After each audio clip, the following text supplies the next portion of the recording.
Lexmark sells printers. They sell printers to sell ink. Now, they're not the only company that uses this business model, and that's probably why I commonly hear that ounce per ounce, printer ink is worth more than gold. I don't know if that's actually true, but it's somehow believable. Because OEM printer cartridges are so expensive, people look for cheaper alternatives. This is what created the refill market, and it turns out to be pretty lucrative.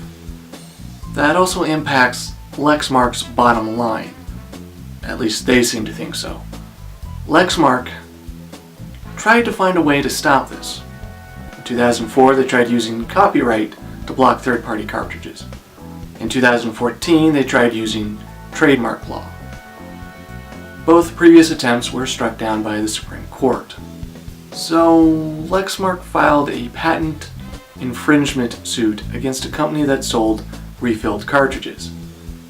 The case made its way all the way back up to the Supreme Court, where all 8 judges of the Supreme Court ruled in favor of the refill company.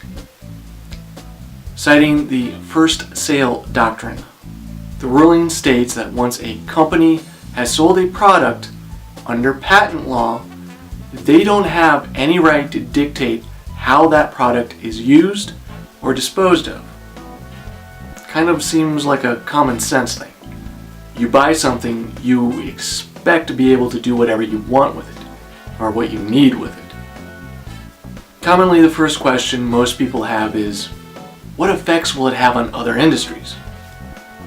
The question I find more compelling is, how does this affect us, the consumers? The Supreme Court ruling means that you have the right to repair, modify, or resell the items that you have purchased. A manufacturer can't sue someone for patent infringement because they repair a product. Now, some people may think this will have no effect on me.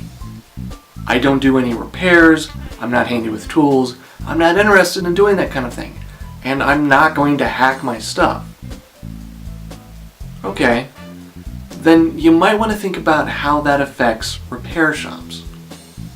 The ruling protects more than the individual's right to repair. It also avoids some serious economic damage. Justice John Roberts used auto repair as an example. Really, it applies to any repair service. Computer, cell phones, household appliances. This could also include some parts of the refurbished market as well as the used market. Without this protection, the cost of getting something repaired would rise, because the only people doing repairs would be the manufacturers. The extra steps a third-party repair service would have to take to avoid legal issues would be too costly to be affordable to customers, or even profitable for the service company. That would result in a loss of jobs, and no, they wouldn't end up working for the manufacturer's repair department. There is a theory that if Lexmark had won the case, consumer goods would balloon in price, because the same legal process to stop repairs could be used to stop the sale of used items. A market without cheaper options would be forced to support higher prices.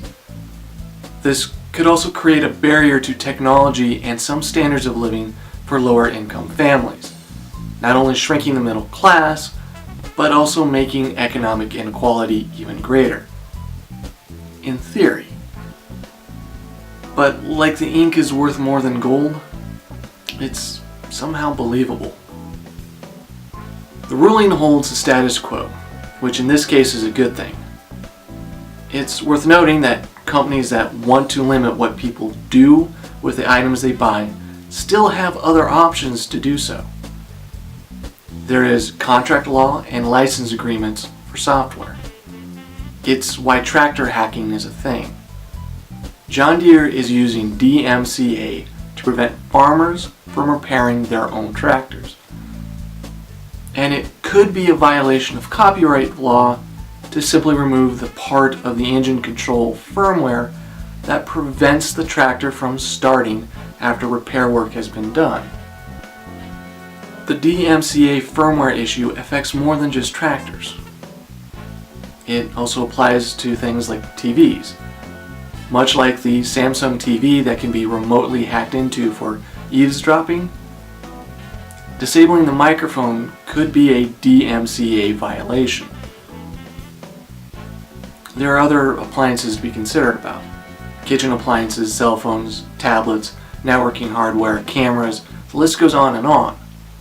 All of them can or do have software that can be a threat to privacy, property, and productivity. And the way the license for the firmware or software is written, you might be breaking the law by removing those threats or restrictions. The most recent Lexmark ruling has ended a major threat to consumer rights. But like I said before, there are still other ways that consumers and owners might lose their rights to companies who want to limit us for their profits. The best course of action to preserve our rights is to write our local representatives and tell them to support right to repair. Thanks for watching, and good luck. To subscribe, click the channel icon on the top left. Top right is the previous video, and below that is a random suggestion from YouTube. Thanks again.